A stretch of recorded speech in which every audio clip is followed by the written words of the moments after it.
오늘 우리에게 주시는 하나님의 말씀은 마태복음 25장 3절로 5절입니다. 미련한 자들은 등을 가지되 기름을 가지지 아니하고 슬기 있는 자들은 그릇에 기름을 담아 등과 함께 가져갔더니 신랑이 더디오므로 다 졸며 잘세. 아멘. 오늘은 하나님 앞에 서게 될 자신을 떠올리라. 하나님 앞에 서게 될 자신을 떠올리라 라는 제목으로 말씀을 증거하도록 하겠습니다. 옹기라고 하는 우리나라 전통 항아리가 있습니다. 옹기 만드는 과정을 보면 4단계를 거치게 돼요. 첫째는 흙 속에 있는 이물질을 제거한 다음 흙을 반죽합니다. 그 다음에는 물레를 돌려서 모양을 만든지요. 그리고 약 일주일가량 말립니다. 그리고 마지막으로 1000도가 넘는 뜨거운 가마에 넣어 굽는 과정을 거칩니다. 그런데 여기서 세심한 주의가 필요한 것은 3번째 단계인 말리는 작업이에요. 옹기가 습기를 먹은 상태로 가마에 들어가면 강한 온도를 견디지 못하고 깨져버린다는 겁니다.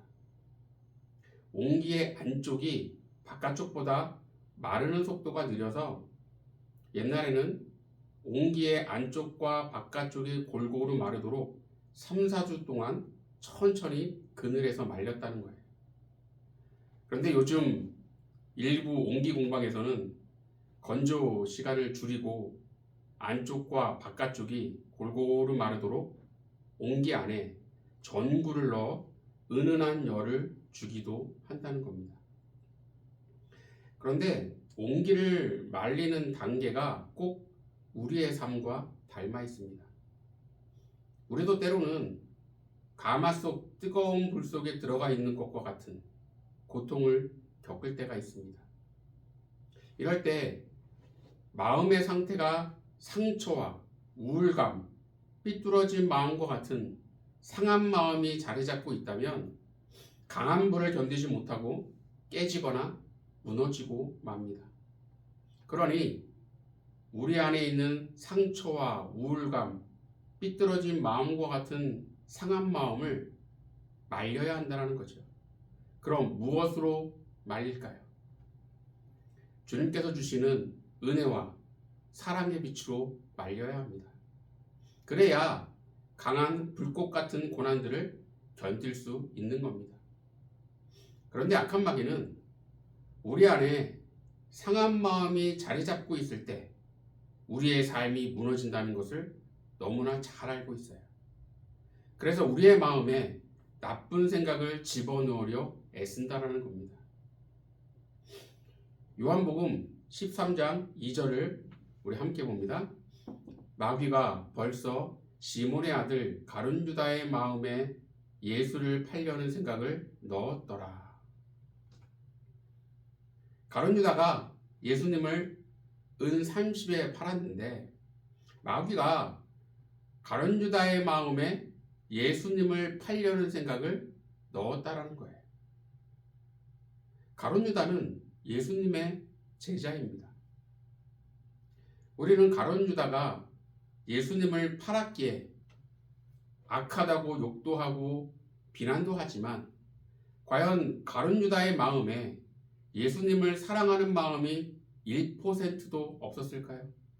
그건 아닐 겁니다. 아무리 악인이라 해도 그 마음에 100% 나쁜 마음만 있는 것은 아니다라는 거예요. 좋은 면과 나쁜 면이 섞여 있는데 단지 악인은 나쁜 면이 좋은 면보다 훨씬 더 많은 겁니다. 분명 가룟 유다의 마음에도 조금은 선한 면도 있고 예수님을 사랑하는 마음도 있고 선과 악을 구별할 수 있는 능력도 조금은 있었을 거예요. 마태복음 27장 3절을 보겠습니다. 그때에 예수를 판 유다가 그의 정죄됨을 보고 스스로 뉘우쳐 그 은 30을 대제사장들과 장로들에게 도로 갖다 주며. 본문에 보면 그의 정죄됨을 보고 라고 말씀하고 있습니다. 여기서 정죄됐다라는 것은 유죄 판결을 받았다는 뜻입니다. 즉 가룟유다는 예수님께서 유죄 판결을 받았다는 소식을 듣고는 자신이 큰 잘못을 저질렀다는 것을 깨닫게 됩니다. 이를 성경은 스스로 뉘우쳐라고 말씀하고 있는 거예요. 결국 가룟유다는 죄책감을 이기지 못하고 스스로 목숨을 끊었습니다.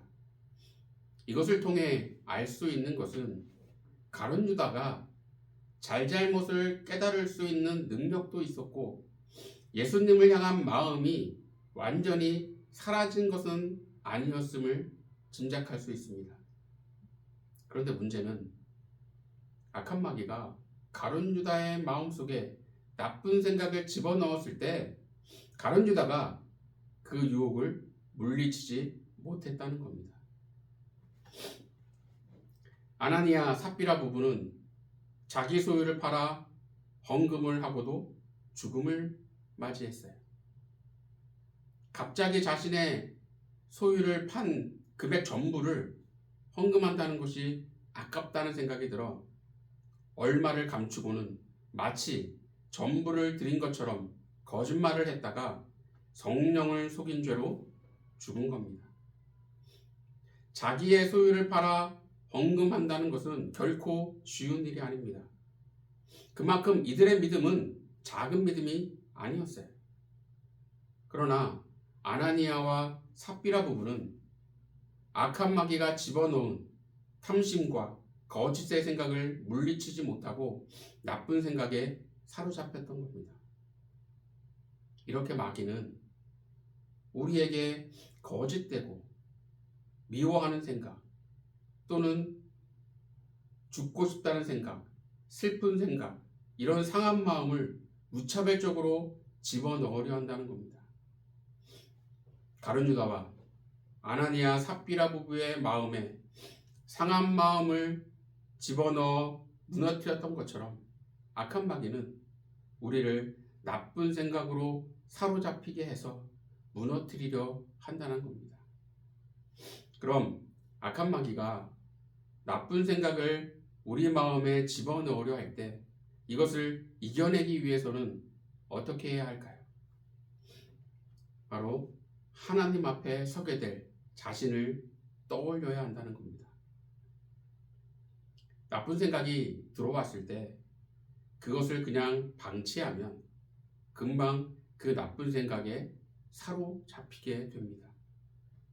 그러나 이때 하나님 앞에 서게 될 자신을 떠올리게 되면 악한 마귀가 집어넣은 나쁜 생각을 지워낼 수 있는 겁니다. 그런데 문제는 우리가 하나님 앞에 서게 될 자신을 떠올리기보다는 이 세상을 사는 동안 어떻게 하면 잘 살까? 여기에 더 관심이 많다는 겁니다. 사람은 마음이 세상으로 가득 차면 하나님 앞에 설 날을 자연스럽게 잊어버립니다. 시편 17편 14절을 보겠습니다. 여호와여, 이 세상에 살아있는 동안 그들의 분깃을 받은 사람들에게서 주의 손으로 나를 구하소서. 그들은 주의 제물로 배를 채우고 자녀로 만족하고 그들의 남은 산업을 그들의 어린 아이들에게 물려주는 자니이다. 아멘. 본문에 보면 주의 제물로 배를 채우고 라고 말씀하고 있는데 이 말씀의 뜻은 하나님께 복을 받았음에도 불구하고 하나님께 영광은 돌리지 않고 자신의 배만 두드리며 만족한다는 뜻입니다.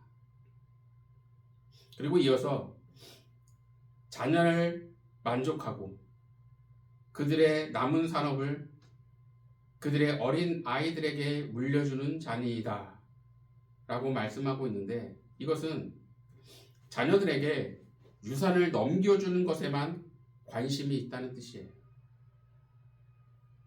즉 본문에서 말씀하고 있는 것은 사람들이 천국에 대해서는 전혀 생각하지 않고 세상에서의 삶에 대해서만 온통 정신이 팔려 있다라는 겁니다. 그렇다면 왜 사람들은 하나님 앞에 서게 될 자신을 떠올리기보다 이 세상을 사는 동안 어떻게 하면 잘 살까? 여기에 온통 정신이 팔려 있을까요? 그것은 하나님 앞에 선다는 것이 아직도 한참 먼 일로 생각하기 때문입니다. 누군가 인터넷에 이런 글을 올렸어요. 마음이 연약한 18세, 모든 뼈가 연약한 81세, 두근거림이 안 멈추는 18세, 심장질환이 안 멈추는 81세, 사랑에 숨막히는 18세, 떡 먹다 숨막히는 81세, 수능 점수 걱정하는 18세, 혈압 수치 걱정하는 81세, 아무것도 모르는 18세, 벌써 아무것도 기억하지 못하는 81세. 가볍게 생각하면 웃긴 내용이고 좀 심각하게 생각하면 슬픈 내용입니다. 18세 청소년이 과연 81세 노인의 힘겨움을 알기나 할까요? 생각조차 하지 않을 거예요. 반면 81세 노인은 자신이 노년에 몸이 이것저것 아파서 힘들어 할 것이라는 것을 젊었을 때부터 알고 준비했을까요? 아닐 겁니다. 18세 청소년들도 나이가 들면 뼈가 약해지고 여기저기 안 아픈 곳이 없다는 것쯤은 압니다. 그러나 아직 먼 이야기이기 때문에 노년에 대해 깊이 생각하지 않을 뿐만 아니라 마음에 와닿지도 않는다라는 거예요. 이것은 우리의 신앙도 마찬가지입니다. 우리는 천국과 지옥이 있음을 잘 알고 있어요. 그러나 천국과 지옥은 아직 먼 일이라 마음에 와닿지도 않고 그다지 천국과 지옥에 대해 생각하지도 않는다는 겁니다. 그러니 하나님 앞에 서게 될 자신을 떠올리지 않게 되는 거예요. 오늘 본문 5절 보겠습니다. 신랑이 더디 오므로 다 졸며 잘세. 신랑을 기다리던 10명의 처녀 모두가 잠이 들었어요. 그런데 5 처녀는 신랑이 오려면 아직 멀었다고 생각하고는 기름을 준비하지 않고 잠을 잤어요. 본문 3절에서는 이 5 처녀를 미련하다고 말씀하고 있습니다. 그런데 지혜로운 5 처녀는 신랑이 오려면 아직 멀었다? 이렇게 생각하지 않았어요. 오늘 본문 4절을 보겠습니다. 슬기에 있는 자들은 그릇에 기름을 담아 등과 함께 가져갔더니. 지혜로운 5 처녀는 신랑이 오려면 멀었다고 생각하지 않고 어쩌면 당장이라도 올 수 있다고 생각하고는 미리 기름을 준비했다는 겁니다. 교통사고로 하반신이 마비된 성도가 있었어요. 그는 사고를 당하기 전까지만 해도 자신을 복없는 사람이라고 생각했고 늘 불평과 원망이 많았어요. 그런데 하반신 마비가 되어 다른 사람의 도움을 받으며 살아야 하는 처지가 되다 보니 자신이 복이 없다고 불평하고 원망하던 그때가 얼마나 큰 하나님의 은혜 안에 있었는지를 깨달았어요. 마음대로 걸어 다닐 수 있다는 것이 얼마나 놀라운 은혜였는지 그제야 깨달았다는 겁니다. 처음 교통사고가 나던 날 자신의 생명을 즉시 걷어가지 않으신 것을 원망했지만 만약 교통사고가 난 날 죽었다면 과연 자신이 천국에 갈 수 있었을까를 생각해 봤더니 자신이 없더라는 거예요. 그래서 비록 지금은 하반신 마비가 되긴 했지만 그래도 믿음의 삶을 살 시간을 벌어 하나님 앞에 섰을 때 천국에 들어갈 소망을 품을 수 있어서 너무나도 감사하다는 겁니다. 이 성도는 사고를 당하기 전까지만 해도 이 세상에서 어떻게 하면 잘 살까에만 집중했기 때문에 불평과 원망이 많았는데 사고 후에는 하나님 앞에 서게 될 자신을 떠올리게 되면서 삶의 태도와 자세가 완전히 바뀌었다는 겁니다. 지금 여러분은 어떻습니까? 천국과 지옥은 먼 이야기라 생각하고는 이 세상을 사는 동안 어떻게 하면 잘 살까? 여기에만 온통 정신이 팔려 그것에만 매달려 산다면 우리는 미련한 자일 수밖에 없습니다. 그러나 주님은 우리가 슬기롭고 지혜로운 자가 되길 원하십니다. 그래서 우리는 하나님 앞에 서게 될 자신을 떠올릴 줄 알아야 합니다. 그래야 악한 마귀가 우리의 마음에 아무리 나쁜 생각을 집어넣으려 해도 능히 죄의 유혹을 이겨내고 슬기롭고 지혜로운 믿음의 백성으로 주님 앞에 설 수 있는 겁니다. 중요한 결정을 하기 전에 유혹을 만날 때마다 곧 하나님 앞에 서게 될 나를 떠올리시기 바랍니다. 그래서 나쁜 생각을 이겨내고 천국 백성이 될 만한 믿음의 삶을 살아가는 저와 여러분이 되기를 간절히 축원합니다. 기도하겠습니다. 하나님, 우리는 매일매일의 삶 속에서 하나님 앞에 서게 될 나 자신을 떠올릴 줄 아는 그런 믿음의 백성이 되게 하여 주시옵소서. 그래서 어떤 악한 마귀의 유혹도 능히 이겨내고 승리하여 천국 백성이 될 만한 믿음의 백성이 될 수 있도록 저희들을 붙잡아 주시고 인도하여 주시옵소서. 모든 것 주님을 의지하오며 예수님 이름으로 기도드리옵나이다. 아멘.